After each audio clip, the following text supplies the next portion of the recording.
never happened, but I'm Robin Smith, and I'm the host and sort of guardian of the Healthy Relationship Sisterhood. And I'm here with my good friend and colleague, Traci Webb. So welcome, Traci. Super happy to have you with us here tonight. Thank you, Robin. I'm so pleased to be here. Thank you for having me. This is exciting. It is exciting. We've known each other for a long time. I remember the day we met, you had super short hair. We met at the yoga center where I used to teach for 20 years in Arcata, downtown Arcata. And, you know, I wanted to invite you because I've always been inspired by what you do in the world of Ayurveda, how you came to town and created this incredible, you know, training center, and you've trained so many women and helped so many people with their health. And I know that Ayurveda can be really helpful for women in their relationships and self-care. And I know that you do teach a lot about that. So I thought it would be fun to have you in here. Thank you For your wisdom. I'm so excited to share Ayurveda with your community. I think it's a great combination, bringing the two together. So especially at this time on the planet. So thank you. Yeah, and at this time of year too. Yes, this time of year, definitely. So I'm going to read a little bit about Traci, and then we'll dive into our interview. Traci Webb empowers women to heal themselves and to reclaim their birthright as self, family, and community healers and leaders. She is the founder of the Ayurvedic Living School, where she trains Ayurveda health and life coaches. And she's doing it all online now, which is so awesome because anyone can do it. She's the author of Ayurveda Life Mastery and Ayurveda Textbook. She has served on the board of directors for the California Association of Ayurvedic Medicine and is a certified Ayurveda practitioner, educator, Panchakarma instructor, massage therapist, Ayurvedic yoga therapist, NAMA, which I'm assuming is some kind of organization, aromatherapist, and Vedic astrologer. I mean, wow, Traci, you have so much to share. And I know you just are such a committed and dedicated student as well as teacher. So I'm inspired by all you've accomplished so far in your young life. Oh, thank you, Robin. Thank you. The feeling is definitely mutual. Definitely mutual. Thank you. So you help women to become Ayurvedic healers. I know men as well, actually, and coaches. You train coaches and you help them how to take really great care of their health through Ayurveda. And I'm wondering first, like, how you got started in this. I know you're so passionate about it. You've made it your life. Like, tell us a little bit about you in that way, how you found it, and even maybe a little bit about what Ayurveda is, because some people might not even know. Yes, well, I found Ayurveda. Ayurveda really found me. Probably like a lot of you can relate to what your life path. It has that way about it. But I actually, when I was very young, I was diagnosed with epilepsy. So I was sick as a child. And that's when I had my very first spiritual experience, was when I had my seizure. And I ended up having this really very deep spiritual experience starting around age 9. And that's when Ayurveda, actually, I feel like it got activated in me at that time, Robin, where I started implementing the Ayurveda lifestyle, going to bed early, getting up early, like focusing on myself. I mean, who does that at 9 years old? Well, probably somebody who's got some karma around that, you know? So, and that also, it embedded in me the power of the mind over matter, because I remember I went on medication, and I remember thinking I did this for my mother's sake, to make her feel less worried about me, you know? But really, I knew in my mind, I knew in my heart, I was not going to ever have another seizure again, whether I was on the medication or not. And I started understanding, like, not only through the lifestyle, but also through the power of the mind, how we can make or break our health, how we can think ourselves into a fever, an illness, and at the same time, how we can think ourselves to not have that, to be well, to be healthy, to be vital. So that's actually, at that age, in hindsight, you know, after you've gone through your decades of life and your life experiences and you reflect back, it's like, that's really when it started. But when did it come in more specifically? I knew that I wanted to help people. I thought I wanted to be a veterinarian. Then I thought I wanted to be a medical doctor. So I went to school to do that down at UCI. But during that time and during my studies, I realized that I was going to be not agreeing with most of what was being taught to me, that I had very different viewpoints on how health was achieved. And I knew that there was some system out there that could kind of unify all of my different interests. So I was actually taking yoga at that time. This was in 1990. And my yoga teacher brought in, every month he'd bring in different sadhus from India, different people with different specializations. And he happened to bring in this group of Vaidyas, which is the word for the Ayurvedic doctors in India. So he brought in these Vaidyas, and they had these videos of these people over in India they were doing experiments on, having them chant mantras, having them do meditation and attain certain states of mind, brain wave frequencies, etc.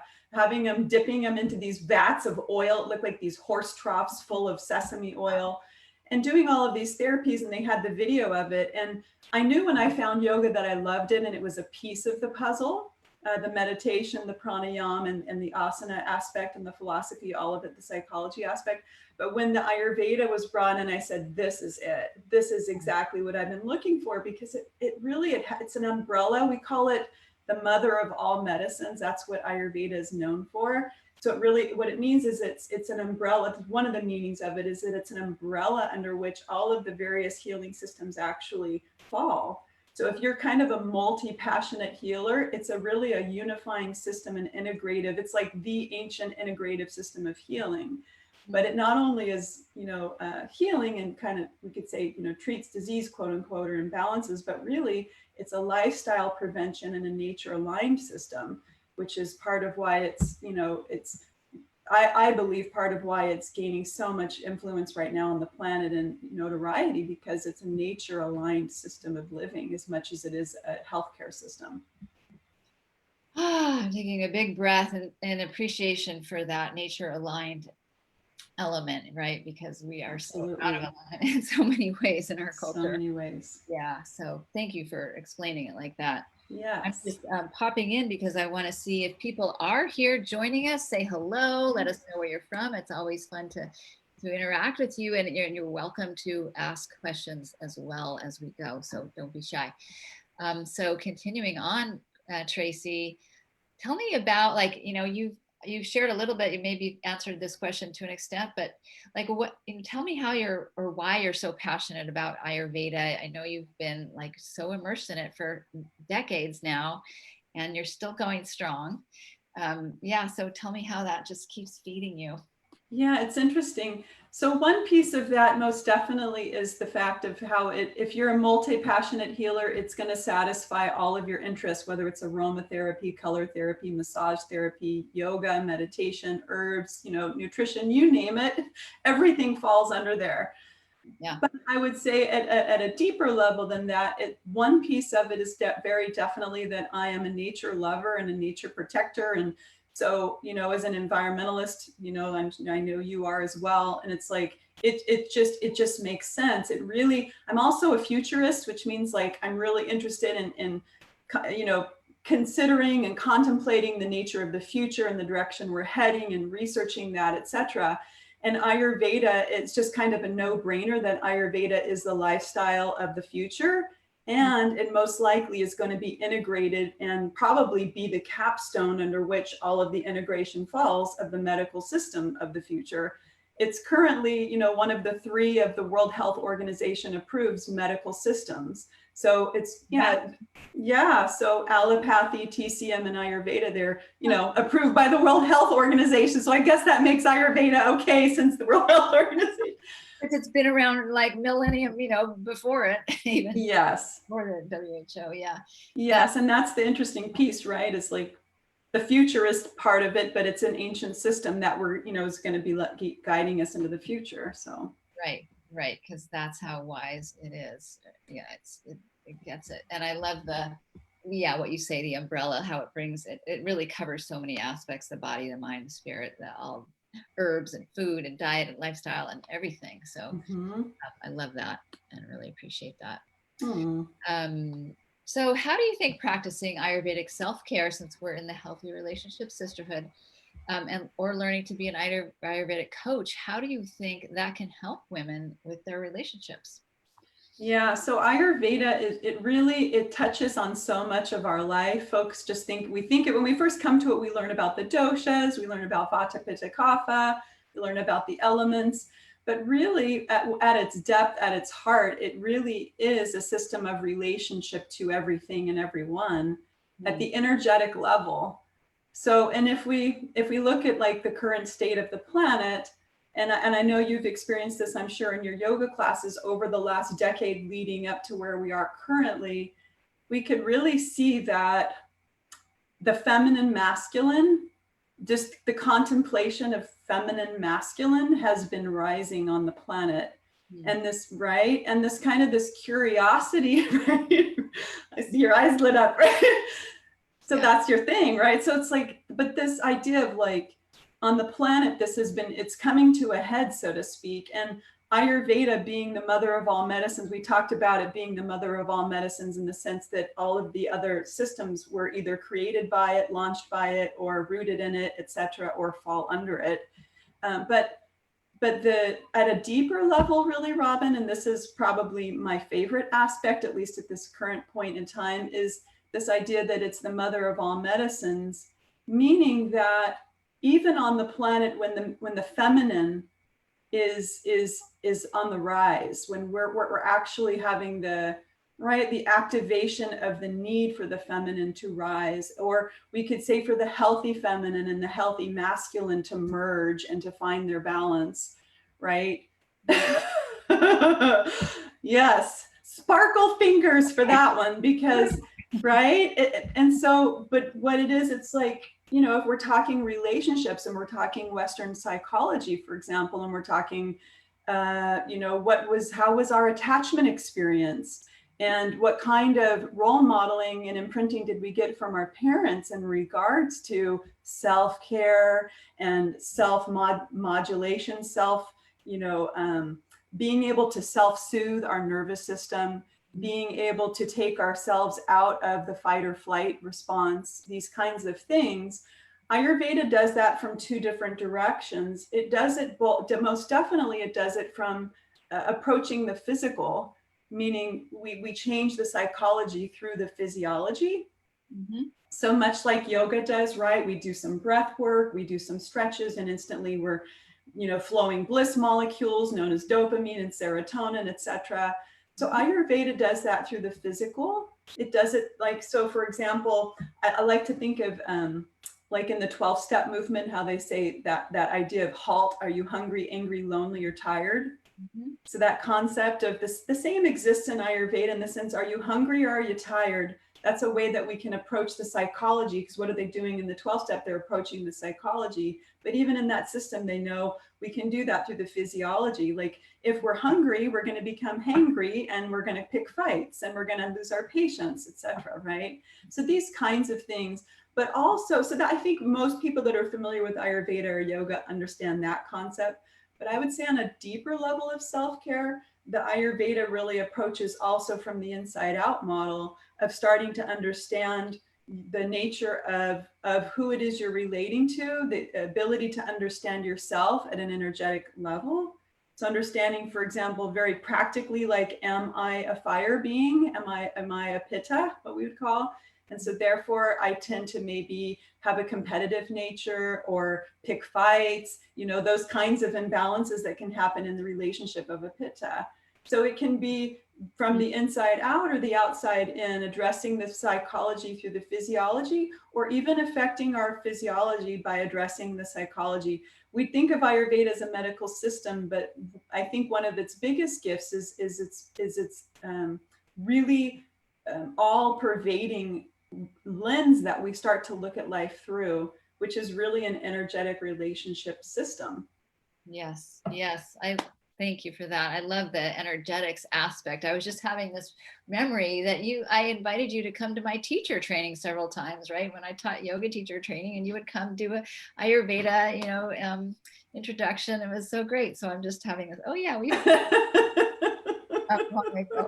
so thank you for that. I love the energetics, and a question I'm thinking to ask you, because you've been in a very long-term relationship, longer than ours. We've been in 19 years now. I think you're a little bit longer. Am I right? Yeah, 26, I think. 26? We just celebrated. Oh, yeah. Goodness. Yeah. So how do you feel that Ayurveda has helped you in your marriage? Oh my gosh, in so many ways. on an everyday level of being able to, again, it's just like with learning Western psychology or yoga, when you start to have an understanding of how life operates, and especially how people operate, then you start to understand, right, at like the core of what it is they're trying to achieve. Or maybe, you know, like if my husband is, you know, I don't know, he's yelling at me, right, because dinner's not ready, let's say. Well, I will know from an Ayurvedic standpoint, oh, his pitta is up, since we were just talking about fire and anger. His pitta is up, he's hungry, so let's get some food in him, known as soma. We call that soma in Ayurveda, the nourishing principle of life. So let's help him feel nurtured, right? And so from that lens, it's like just so many small things like that. I You love know, that. What a nice approach, instead of yelling back, for example, which most of us might do. If you're I'm just checking in with the comments. So I see, oops. what a nice approach instead of Sorry. yelling back. We have Brandy's in Davis. Hi, Brandy. And Elisa is in Pennsylvania. Hello. Great. Love to hear from anybody else. And if you have comments or questions or ahas, please put them in the comments. So this is fun. I'm enjoying this interaction. And so we're talking about women and relationships and self-care. And yeah, I love what you said about, you know, of course, how the body affects our mind, right? We know that. And that example of hungry is so clear to so many of us. And then so take that into other aspects of self-care, like how you take care of yourself or don't affect your relationship, your intimate relationship. Yeah, so it's interesting. So in Ayurveda, we know that, and the West knows this too, Robin, like this is being proved every day more and more. Like my Ayurvedic teacher always said, you know, eventually the Western science is going to prove everything that Ayurveda has known for 5,000-10,000 years. And it's coming true. It's coming to fruition. And an example of that is like, you know, just this understanding of like in Ayurveda, we follow, well, first of all, every tissue of our body, every organ of our body, it harbors and hosts certain emotions. And right, so, you know, for example, I think people are familiar with this, the liver hosts and harbors and is the root of and associated with anger, right? And that's true in Ayurveda, that's true in TCM. You know, we could relate it to the bile and the enzymes and things like this in the Western model, the things which burn and transform, that fire element. But it's not even just the organs, it's even the bodily tissues. So like understanding how our bodily tissue, the health of our organs, how are they, how are our organs affecting our emotions, but also how are the bodily tissues affecting our relationships. So, right? Things, yeah. Yeah. So, like for example, I know you know talk about self confidence for women, right? And in Ayurveda, we link that with muscle tissue. Muscle tissue is what gives us courage, and there's like, you know, for every tissue in Ayurveda, just like for every organ, there's a list of like describing how do we know if the muscle tissue is healthy. Well, one of the symptoms is that we have courage. And we, in fact, if we have what we call SAR, muscle tissue, Mamsa Dhatu, well, then we end up with not only courage to like have self-esteem for ourselves, but we even actually have the ability to protect others and stand up for the rights of others, right? If you think of like Hanuman, right? Like that kind of a quality of like Mr. Muscle, right? And he's protecting even like for God's sake in the Hindu pantheon. But that same kind of a quality of muscle tissue, every tissue has its associated feelings and life experiences. Like being hydrated enough makes us have the rapport with all of life. If we're deficient in fluids, we're going to actually not feel connected to life. And if you look at the symptoms, even the Western symptoms of being dehydrated, you'll see, wow, when you're dehydrated, you become listless. You start to, you know, lose touch with reality, you know, like these symptoms, that's more extreme. But it's the same idea of like our body, our physiology affects our psychology. Love it. I'm just so having all this appreciation for the ancient wisdom, like you were saying, like Western science is finally catching up, and that's the same from my world studying tantric yoga philosophy for so long, it's like, yeah, Western science is finally getting spanda and the, pulsation of everything through string theory and whatnot. And so I just so appreciate how we have, millennia of wisdom healers who put in the time to give us this beautiful method that's so functional and sensical and practical and all of that, and spiritual at the same time. Absolutely. Yes. Totally agree. Yes. Yeah, you are a living example. Aw, So, thank you. thank you. So for women, we know that self-care is important, and we can see it affect our relationship. Like as I work with women individually or in my groups, we discover that when we don't take care of ourselves, like you were saying about hangry, we're going to be more short-tempered. We're going to be frustrated because we're not getting our own needs met. So it's much harder to show up for others, right? Yes.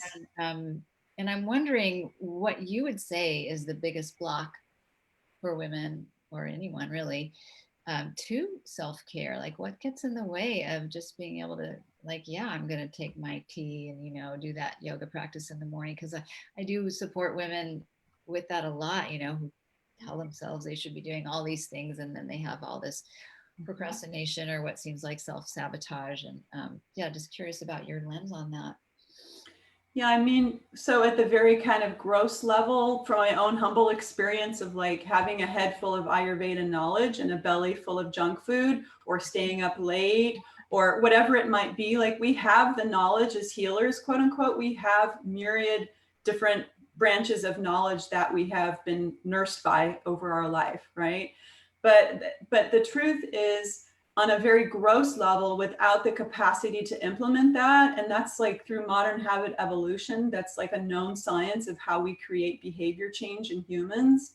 And it has scientific backing. That's a whole branch of study that actually I ended up adding to our coaching program, because over the decades I learned, if I'm not able to do all this, how the heck are my students doing this?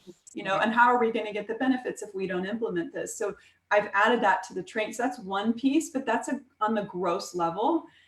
But more at the root of what you're saying is going back to, again, the mother wound. Mm-hmm. Yep.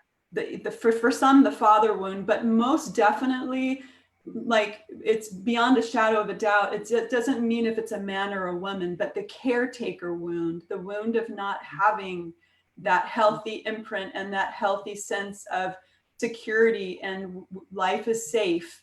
All of that, when we don't have that modeled, when we don't have that secure attachment in childhood, it sets up the stage for the brain not being able to properly function socially, for the immune system, the nervous system, the endocrine system to be shot out and shot through as adults, etc., to autoimmune disease, you name it.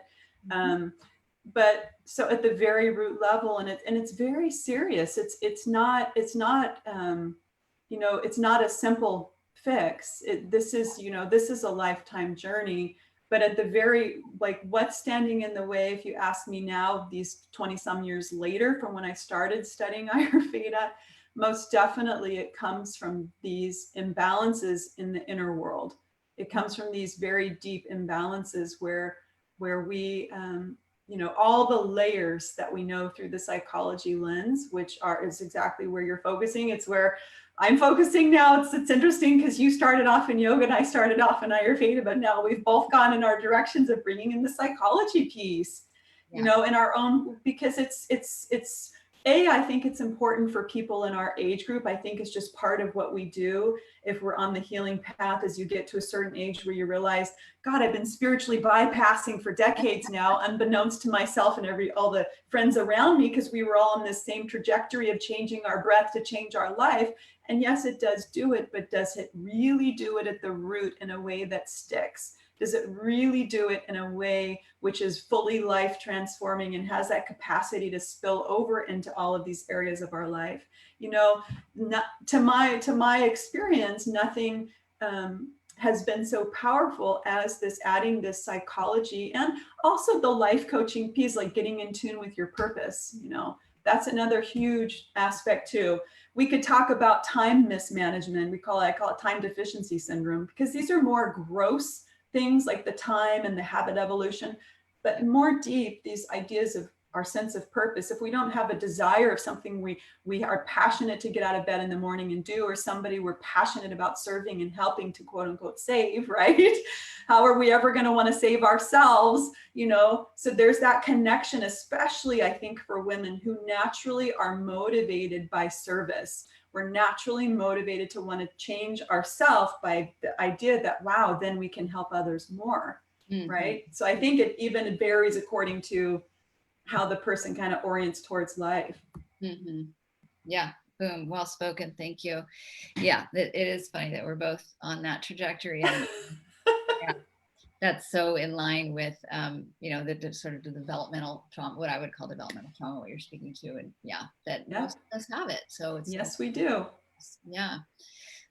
So one takeaway that you can offer women who might want to start implementing at least something with Ayurveda, even if they don't know anything about it, what would you suggest? Yeah, my favorite go-to for anyone that's just starting out with Ayurveda, because it's so easy to do and the shift is so powerful, is to start implementing what we could say is a daily self-care routine that helps us to heal our mother wound through the physical, through the physiology, and that's called daily oil massage, or what we call Abhyanga. So it's so interesting how so many of us, when in Ayurveda, we call it Vata or Pitta imbalance. When we have a deficiency imbalance is really what that is. When we don't feel good enough, when we don't feel worthy, we lack the ability to nurture. We lack the ability, even like, we talked about, I noticed for Vatas, for example, people that have a deficiency imbalance, they're scared of oil. They're scared of spending time by themselves. They're scared, of this kind of idea of self-nurturance. But just that principle of anointing your body with warm oil, whatever oil you like to eat, that's food grade, edible oil, organic oil, that's what I encourage you to use. This time of the year, we're in the winter, so in our hemisphere, so sesame oil is incredible for that. But whatever you have on hand, olive oil, ghee, just warm it up and get it on you. And be the recipient of that. Don't be the doer, be the receiver. Right? Because it's like we could just give and give and give to ourselves, but then we're giving and giving. The whole point of that is to heal the mother wound, which means to step into the realm of being nurtured, right? To step into that nurturance and receptivity mode. And what we'll find too, what science is finding, is it takes us out of the sympathetic into the parasympathetic nerve response. Right? That we've been triggered from our trauma and our drama all day. And it's a great way to bookend the day, AM and PM. Okay. So that's an incredible experience. And you also, I encourage you to follow it with a warm bath whenever possible. Okay. Follow it with a warm bath whenever possible. Great. I'm all ready. Sounds really good. And might it be even better if you did have a partner to have them put it on you? Yes. So the second step of that, and I had candles here too to remind us to use our candles, but I think I blew it out. But yes, things like that, that's another way to connect deeply with your partner. And that idea of the warm and the oil. The warm means we create expansion. Expansion is connection. And what we know in Ayurveda is it opens up the channels for the flow of the prana. So, bless you. Go ahead.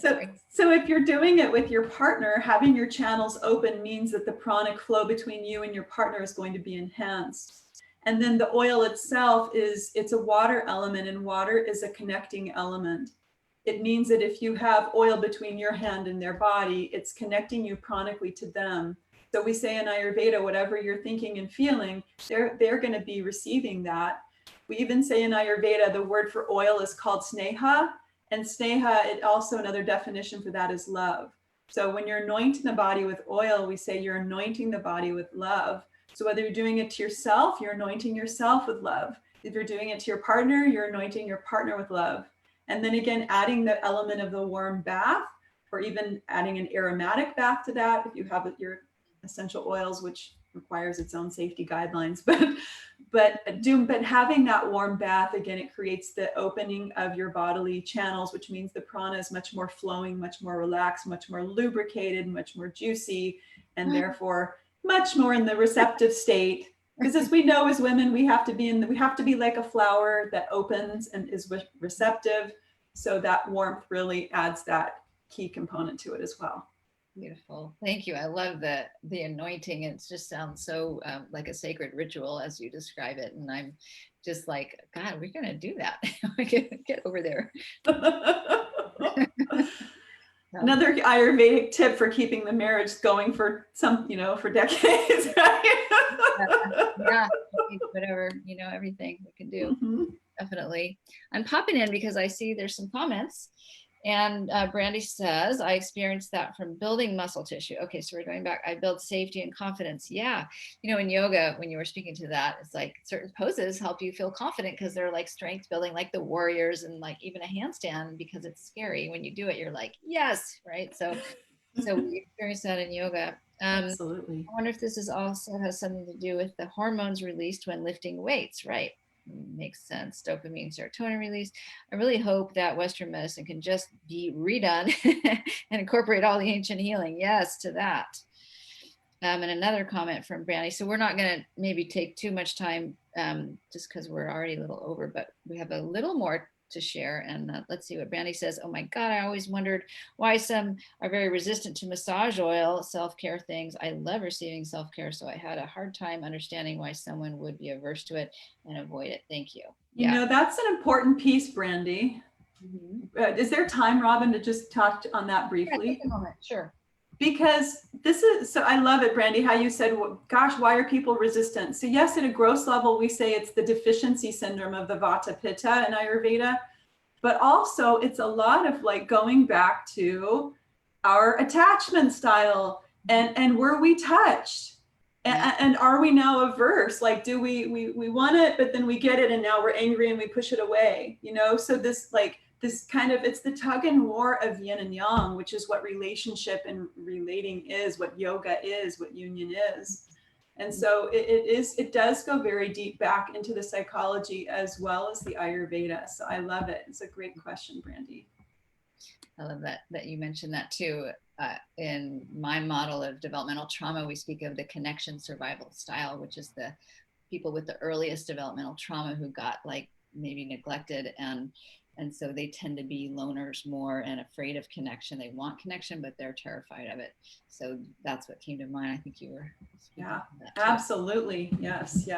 Interesting. Yoga poses are so powerful. Jolie says perhaps one's purpose should simply be nourishment on all levels, mind, body, world, etc. I love that one. Who said that? Yeah, Jolie. Jolien, I love it. Yeah.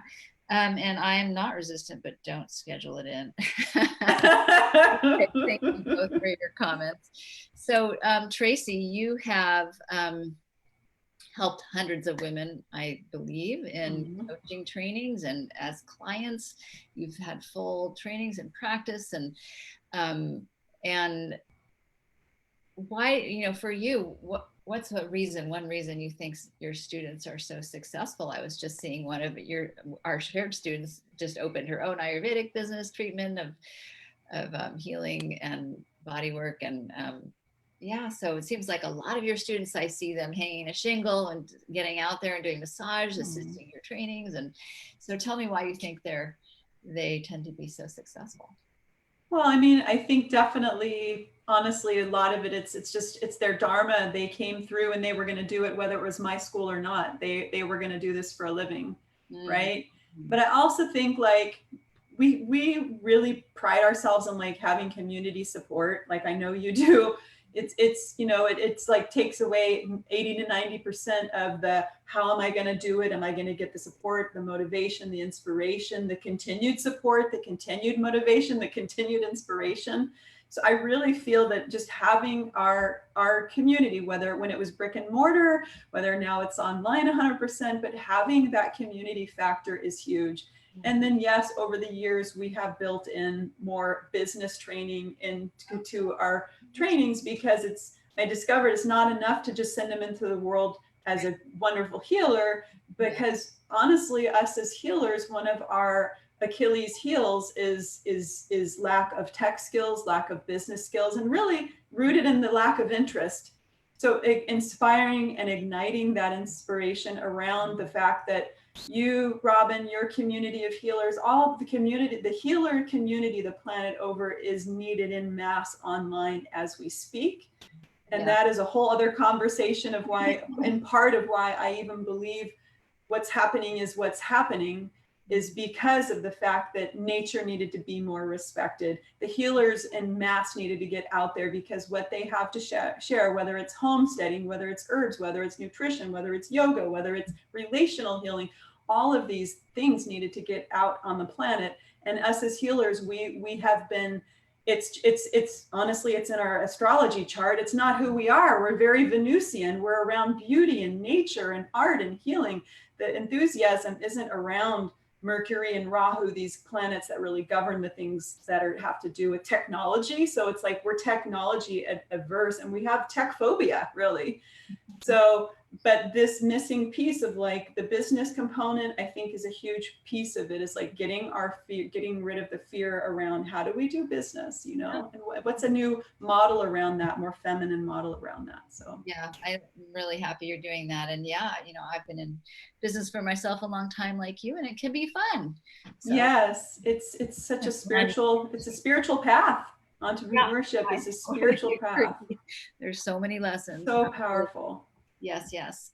So Traci, you are offering a $100 discount for our community on your upcoming program. So I'm so excited that thank you for that. And you're welcome. It's called the Ayurveda Health and Life Coach Training, which starts mid-January. And I'd love if you could share a little bit about that. What I'm going to do is put a link in the comments right now so people can check out the training. And I'm going to give you the discount code that you need to use to get that $100 off if you, end up being interested in our program.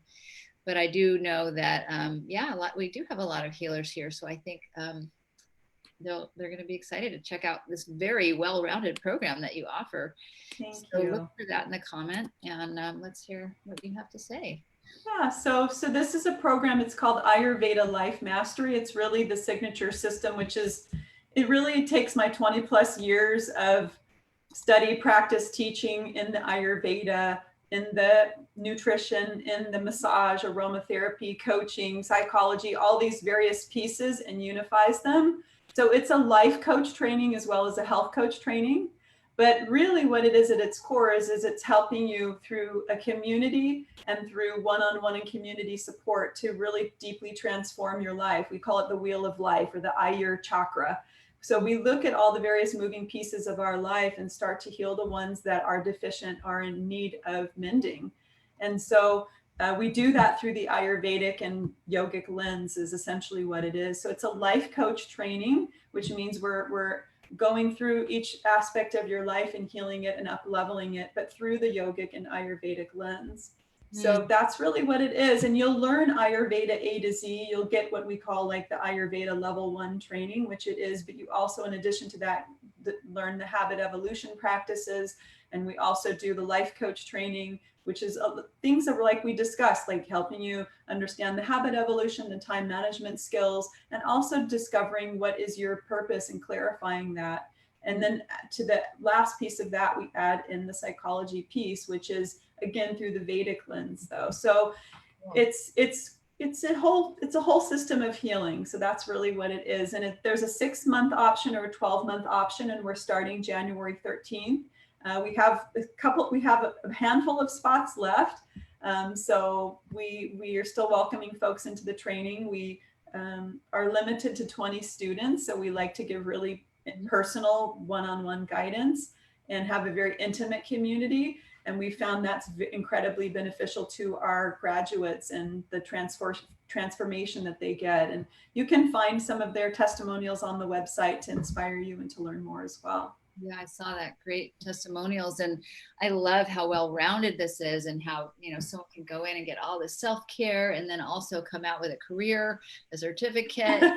how to put themselves out in the world through business practices and Thanks, relationships. And it just feels like, wow, Tracy, this is like your baby, you know, something that Thank you. you Thank you. Thank you, Robin. It really does feel like that. It feels like it's the merging of reparenting our mother wound, rehealing our mother wounds and our father wounds kind of simultaneously, the best of East and West in there. It feels really resonant for the planet at this time. And I feel so grateful to be a part of the community. So thank you. And thanks for bringing me on to share this with your community. Amazing.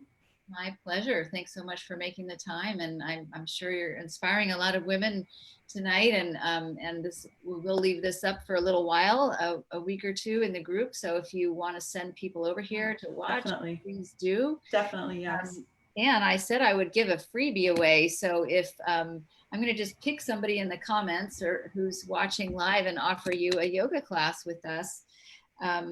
I think Jolie already has access to that. So I guess I will pick Jolie.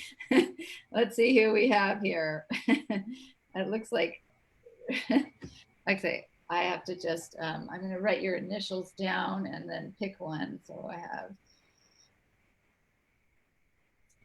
a few of you who are live. And then there's me. Okay. The winner of the yoga class, and by the way, so we have an online yoga membership with all different levels, so you get to, we'll get in touch. I'll see what level for you, if you want it on the hips or the shoulders or your neck or whatever, restorative, or so we'll see what works best for you. And here we go. All right, Elisa, I'm not sure how to say it, but you are the winner, and I hope you're still here to take advantage of that. So go ahead and contact me and I will hook you up. And so back to Traci. And so I wanted to say, just so people are understanding about your program there, I've put in a link, go to the comments, it's there, and I'll also put it above with the video. And what you need to do if you are interested is sign up for a one-on-one. Muted. I'm muting myself. You need to, there's a link to sign up for a one-on-one discovery session. So make sure that you do that. There's not, going to be a lot of pressure. You just get to ask your questions. They want to see if it's a good fit for you and for them and whatnot. So I really encourage you to do that, to sign up. Thank you, Robin. Yeah. They actually get a free session. They get a free coaching. They get a free clarity coaching session to help them get clear on their next chapter. Nice. So even if they just get that out of it, it's worth the phone call. Go for that. Yeah. Great. Well, is there anything else you wanted to say tonight before we wrap up, Traci? Just thank you so much to you, Robin, for having me here and for creating this amazing group and this amazing space for all of these women to come together in authentic and safe space that you all are co-creating here. It's so incredible. I love watching you grow and watching this community grow, and to just watching healing grow on the planet at large. So thank you for being who you are on the planet, for continuing step by step all these years that I've known you. You're truly incredible. You are a force of nature, Robin, truly. So thank you for all that you offer to the community and to the world at large now. And thank you for all of those who dropped in today. It was wonderful to get some time here with you. And I hope you'll click the link and schedule a session and see how the program can support you or not, and look forward to possibly seeing you in the community in January. Yeah, it would be such a gift to give that to yourself. And thank you, Traci. So right back at you. As you were giving me that beautiful appreciation, I was imagining that warm oil and like I'm receiving all that anointing. So same to you, my friend, my beautiful sister, and thank you. Love watching you grow and all the wisdom you're bringing into the world. And I so appreciate your passionate heart, your radiant spirit, and your just abundant generosity as well. So thank you so much to our community. And I love that you're online now, because now you can reach so many more people. Yes. All right, everybody, we're going to sign off, and let us know if you have any questions, and please share the video with your friends, and I hope to see you. So next week, I'm going to be here live Thursday evening, which is New Year's Eve. And I'm going to offer just a lovely kind of practice of how to do completion. So wrapping up 2020, intentions for 2021. We'll be on Zoom together so we can see each other. So check that out. I'll put some information here, and we'll just have it like, 30 to 45 minutes or an hour at the most right here in the group. So please join me for that. And happy holidays, everybody. Lovely. Thank you. Bye, Robin. Bye, everyone. Bye. Thank you. Happy holidays.